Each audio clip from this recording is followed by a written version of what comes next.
Lá vem eles de novo, né? Não tem como começar um vídeo sobre a perspectiva inglesa desse sorteio para as oitavas de final da Champions sem.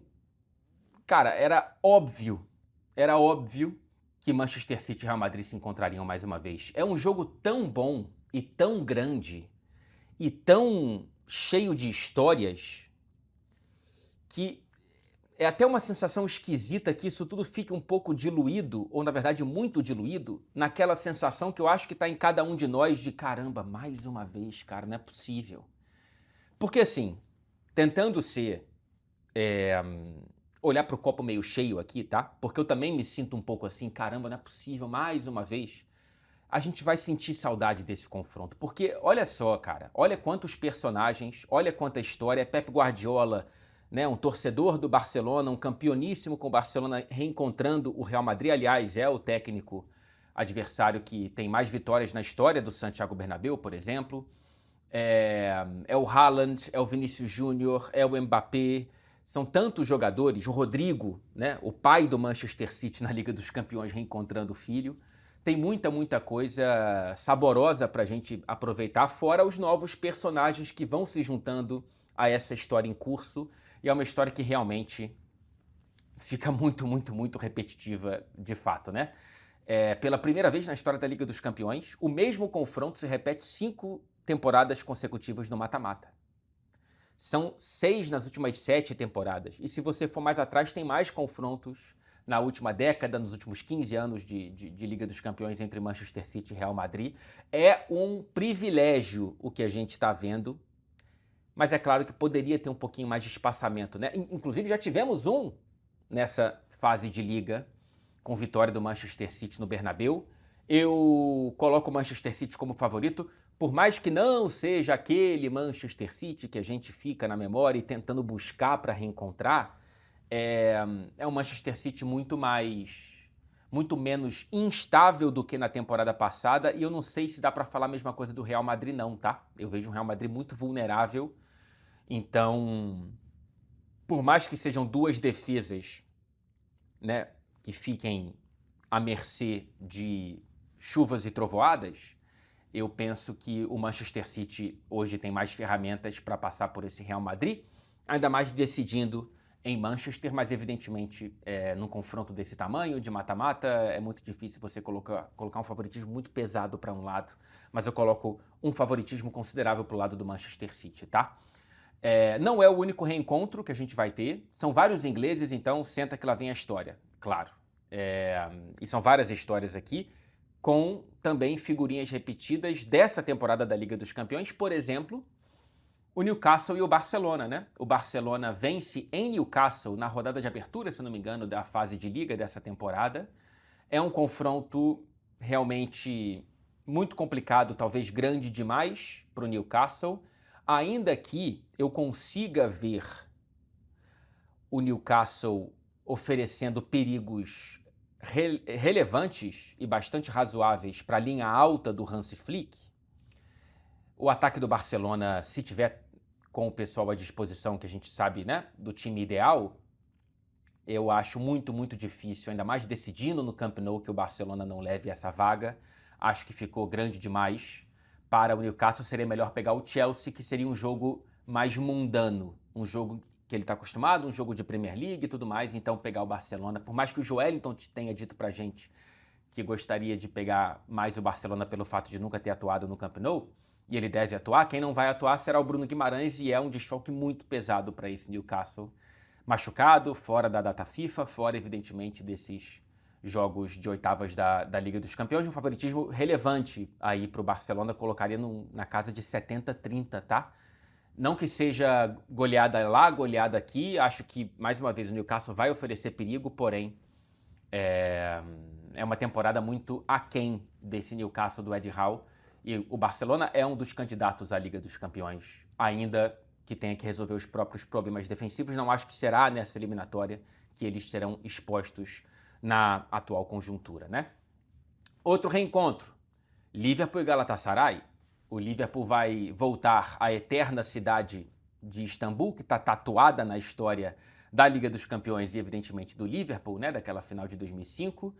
Só que a última visita não foi muito boa, né? Derrota para o Galatasaray, 1-0 para o time turco, que é um time chato, é um time que tem jogadores interessantes. O Gabriel Sara fez uma grande eliminatória contra a Juventus, tem o Leroy Sané, tem o Osimhen, principalmente, artilheiríssimo. Conseguiu atropelar a Juventus, mesmo com um susto ou outro. Claro que teve a vantagem numérica, né, com 2 expulsões da Juventus, uma em cada jogo, mas ainda assim não é ainda mais com o Liverpool Mambembe, não é uma eliminatória que a gente possa colocar um favoritismo muito grande para o Liverpool, não. Ainda é para o Liverpool, ainda mais decidindo em Anfield, mas é aquela coisa, né, cara? Eu também achava a Juventus favorita, não tanto quanto o Liverpool.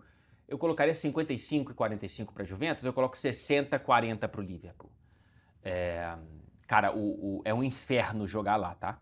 Eu já fui como repórter, evidentemente, né? Não teria outra função para eu ir. Para o estádio do Galatasaray, e é um ambiente maravilhoso, enquanto amante de torcidas de futebol, mas deve ser terrível de enfrentar. Então, para o Galatasaray é muito, muito, muito grande, né? E aí vamos ver como esse Liverpool consegue se rearranjar. Tem várias questões para resolver, né? Defensivamente, ver se consegue recuperar jogadores para essa partida, ver se o Salah volta a ser algo mais próximo daquele Salah, enfim, definir quem vai ser o lateral direito, porque é muito melhor ter o Szoboszlai jogando no meio campo. Liverpool deve passar, mas não é algo tão simples assim não, tá? Então desses 3, para a gente não se perder, eu acho que quem pegou o melhor adversário foi o Liverpool, depois é o Manchester City e, por fim, o Newcastle. Não só olhando para o adversário, mas olhando para o próprio contexto do clube inglês em questão. Indo para o trio seguinte, né? A gente tem outro reencontro relativamente recente, não da Liga dos Campeões, que é a final da Copa do Mundo de Clubes, quando o Chelsea atropelou o PSG de maneira extremamente surpreendente, ninguém esperava aquilo. É outra eliminatória, são outros contextos agora, o Chelsea tem outro treinador, inclusive. Primeiro jogo em Paris e decisão em Stamford Bridge, o que pode ser muito bom para esse Chelsea. Ainda tenho grandes dúvidas em relação à possibilidade, as condições desse Chelsea brigar por grandes títulos, porém, a Premier League não vai brigar, né, mas brigar pela Liga dos Campeões principalmente. Porém, eu entendo que é um Chelsea que em grandes jogos tem aparecido muito bem, né? Contra Barcelona, recentemente na Liga dos Campeões, inclusive. Contra o Arsenal nas semifinais da Copa da Liga Inglesa também. Foi um time chato de ser... O Chelsea, ele é um Robin Hood, né?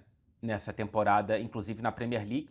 Então, contra o Paris, eu acho que pode ser um jogo que a gente veja a melhor versão desse Chelsea, que é uma melhor versão que depende, claro, da recuperação e da manutenção física de jogadores-chave, né? Cole Palmer, de Reece James, vamos ver como é que volta o Estevão, se volta para ser titular. Claro, Caicedo, Enzo Fernandes. O João Pedro tem ido muito bem, obrigado, né? No retrospecto recente, desde a chegada do Leon Rossinier, que o colocou como camisa 9. E o PSG tem seus próprios problemas também. Ainda me parece distante daquele PSG, passou no sufoco contra o Mônaco nos playoffs, então eu acho que tá meio 50-50, tá? Eu não coloco o favoritismo pro atual campeão da Champions, não. Eu coloco 50-50. O Tottenham enfrenta o Atlético de Madrid, nunca se enfrentaram na Liga dos Campeões, decidiram a Recopa Europeia na década de 60, o Tottenham campeão da Europa League na época, se não me engano, e foi campeão, atropelou o Atlético de Madrid por 5-1 e desde então não se enfrentaram, então pelo menos é um confronto aí inédito para mim, inédito para você, né? A depender da sua idade, mas enfim. Esse aí o Atlético de Madrid é muito favorito, muito favorito. Eu sei que o Atlético também é um time que tem uma crise de bipolaridade no mínimo, né? Ou de multipolaridade nessa temporada, mas eu não vejo o Tottenham com muitas condições de oferecer perigo, não. Ainda que decida em casa, a casa do Tottenham tem sido um salão de festas para quem visita. Não, eu colocaria aí 70-30 para o Atlético de Madrid. Eu acho um time significantemente melhor do que o time do Tottenham. Eu acho que o Tottenham bateu no teto nessa Liga dos Campeões. É um confronto muito desequilibrado, tão desequilibrado quanto Barcelona e Newcastle. E aí, por fim, tem quem tirou o bilhete premiado, por méritos próprios também, né? É bom destacar. O Arsenal, que vai enfrentar o Bayer Leverkusen, que é o 6º colocado da Bundesliga, está longe de ser aquele, claro, né? Bayer Leverkusen do Xabi Alonso. É outra versão, com outros jogadores. São poucos os remanescentes daquele time. E o Arsenal é um dos times mais seguros defensivamente, mais duros de se enfrentar no futebol europeu.